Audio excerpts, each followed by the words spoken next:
Hi everyone, Mike Stuciner, Master Herbalist, and as always, I'm with my two co-hosts, Bones, B-O-N-E Bones, and Bernie on a Bench. So, I'm making this extra little video this week. Normally I do my 2 videos a week, but today I'm making an extra video because I had what I consider to be a really pleasantly interesting conversation with someone on the phone yesterday. And I wanted, it sort of sparked the idea for this video because, you know, I find people's perspective to be very interesting about how people draw conclusions about each other. So, a few days ago, I had written an email to someone who has a property for rent that I was looking to potentially rent. And when I emailed them, I put together this beautiful letter that talks about who I am, my background, my sources of income, and so on and so forth. And most landlords tend to be very appreciative that I'm able to be so upfront about who I am and, you know, talk about the things that I talk about in my letter. This gentleman had called me and left me a message, and I called him back about 15 minutes later after getting the message, and we had a very pleasant conversation. And you know, he said when I get into town I should contact him.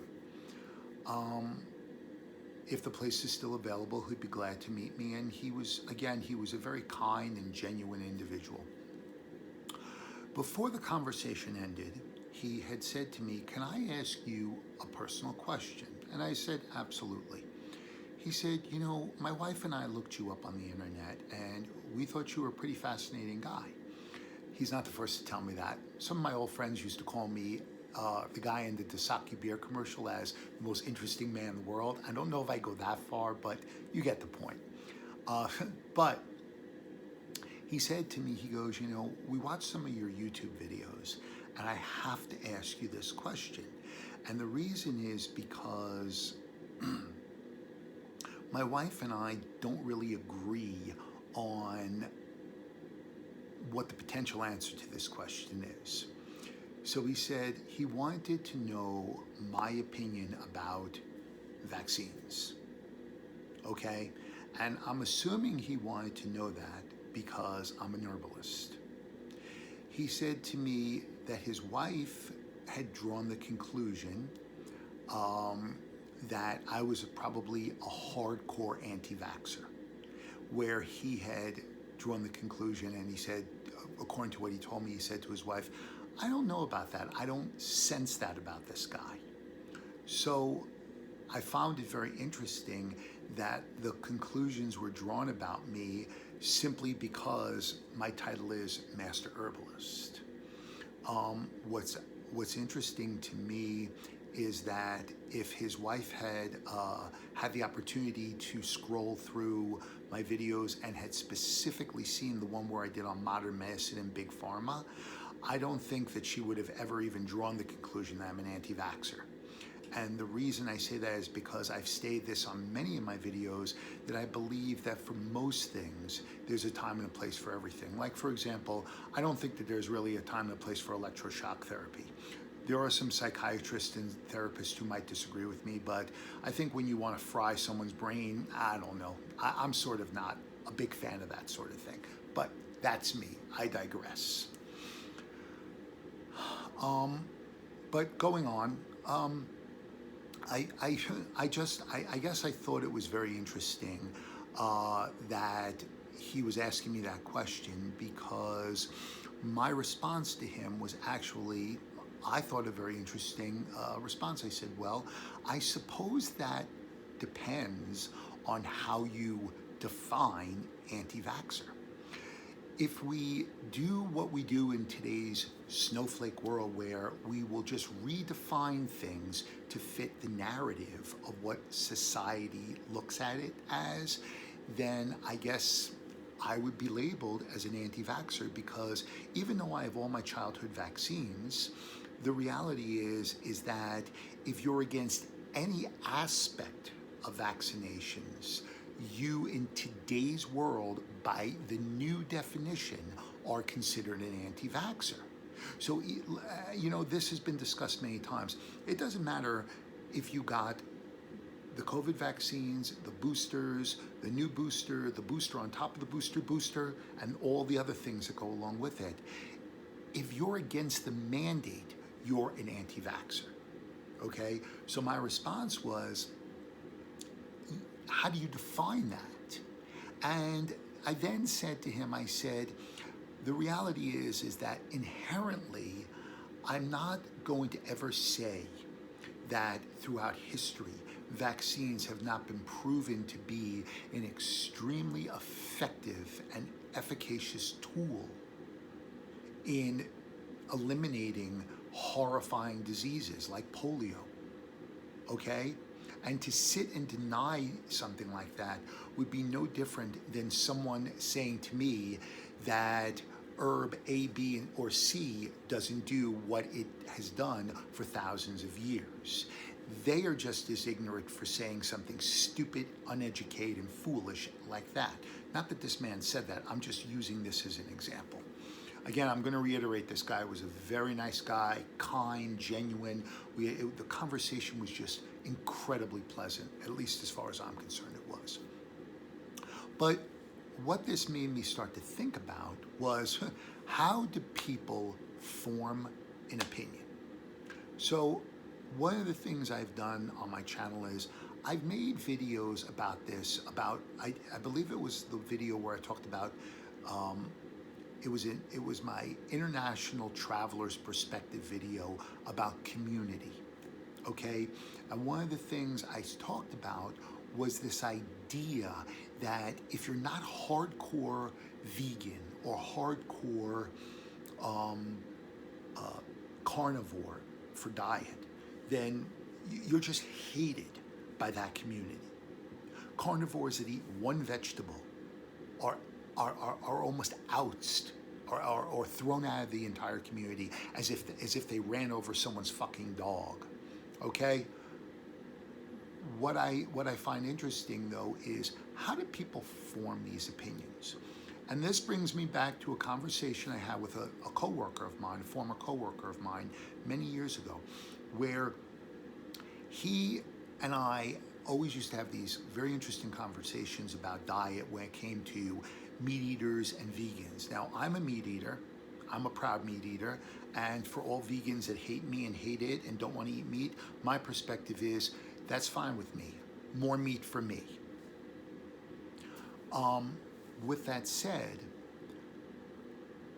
I have always been a big believer, and I have close friends who know me so well that they have even stated this about me, that I am a very big believer in always reading and informing myself about the other side's opinion and how they came to those conclusions.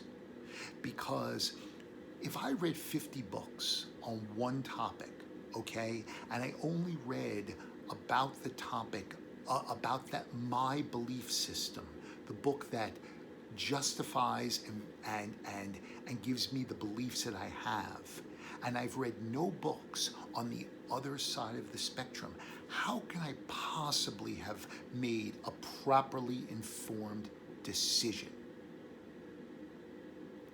You know, it's a little bit like this. When my brother became very ill with cancer, he asked me my thoughts and my opinions because of what I do. And I said to him, I said, I can't ever tell you what to do in terms of treatment, but what I will say to you is this: don't base your opinions or your conclusion on fear, or more importantly, don't make an uneducated decision. And in order to make an educated decision, you shouldn't just see an oncologist. You should see someone on the complete opposite spectrum. Now you are fully informed on what your options are. And then, and only then, can you make an informed decision. Informed decisions are impossible to make if you only look at one side of the spectrum. If you only take a hardcore look at one side, it is an impossible. You are literally backing yourself into a wall and saying to yourself, I don't care what the other side has to say. I see only one thing, and that is it. If you looked at the books I've read, you will see that I didn't need to read hundreds and hundreds of books about my opinion and the opinions I formed about herbal medicine. I learned that, I took the time, I educate myself. What I also do is I read books on pharmaceuticals, on vaccines, on both ends of the spectrum, because that way I can make a properly informed decision. People are so afraid to question and ask questions and get information that there's no possible way you can make a properly informed decision on one side of being on just the left or just the right. Okay? It doesn't work that way. It never has, and it never will. And you know what that's defined as? When you make a choice or a decision based on only one side of the spectrum, you want to know something? That's called ignorance. I've talked about this before. I've been on antibiotics in my lifetime. I have seen doctors. If I were hit by a bus tomorrow, I would want to be rushed to the emergency room. There's a time and a place for most things. Okay? Now, where I would differ is when I got out of the hospital and I would want to get out as quickly as possible. That's where herbs and nutrients and things like that would be a part of my recovery. Where some people would say, no, keep giving me the pharmaceuticals, keep giving me the pharmaceuticals, okay? I don't necessarily agree with that, but I would never point a finger and judge that person.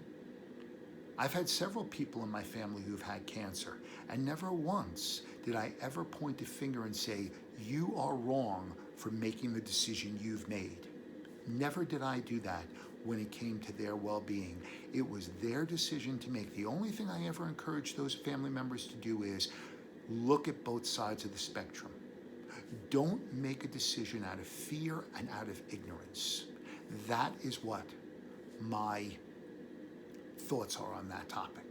And what I often find is that when I have conversations with people about a variety of different topics, and I ask them how you formed your opinion, I can probably give you, if I were to give a general percentage, 90% of those people never read a fucking book or read an article or read a study on the opposite belief of what they believe. So my question then to them is always, well, how did you form that opinion? How can you form an opinion if you only see it from one perspective, from one bird's eye view? You can't. It's just not possible, you know? And you know, that's kind of one of the things that I think that when I spoke about different communities and talking about elders and shamans and like different tribal leaders and tribes, there's a reason why the elders are always so respected. Even when you go to these places that are known as blue zones, we have more centurions than anywhere else in the world. The truth is that elders are respected in those countries for a big reason, their wisdom. And it's not that these are people who have PhDs. These are people who have something more important, real life experience. These are people, some of these people lived through Holocausts, through wars, through depressions, through hell. My grandparents lived through the Depression. You want to know something? Till the day one of my grandfathers died, he showered only 3 times a week, because these are habits that you accumulate these habits.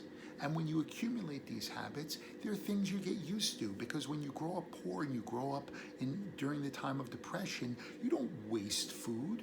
I never saw my goddamn grandfather waste a fucking drop of food, you know? So, in conclusion, I thought it would be fun to do a video like this because, you know, I think that there's a lot of scenarios, and I don't think specifically that these folks who I spoke to on the phone yesterday were doing anything wrong, bad, or malicious. As a matter of fact, I really appreciate it because I enjoyed the conversation I had with them. But here's the thing, okay? I find it interesting how there is this association with, because of what you do, you are automatically locked into, oh, he must take this opinion. And I'm gonna debunk that right now. The people in my field that I know and that I've met over the years, if you think that they're hardcore one way and don't think that anything else works, that is a very tiny minority of those people in my field. And I think that if people took the time to get to know the person as an individual and listen to what they had to say, they might actually not think in the way that they thought. Ladies and gentlemen, Mike Stuciner, international traveler, master herbalist, not a one-way kind of guy, bones, burning on a bench. We'll see you next time.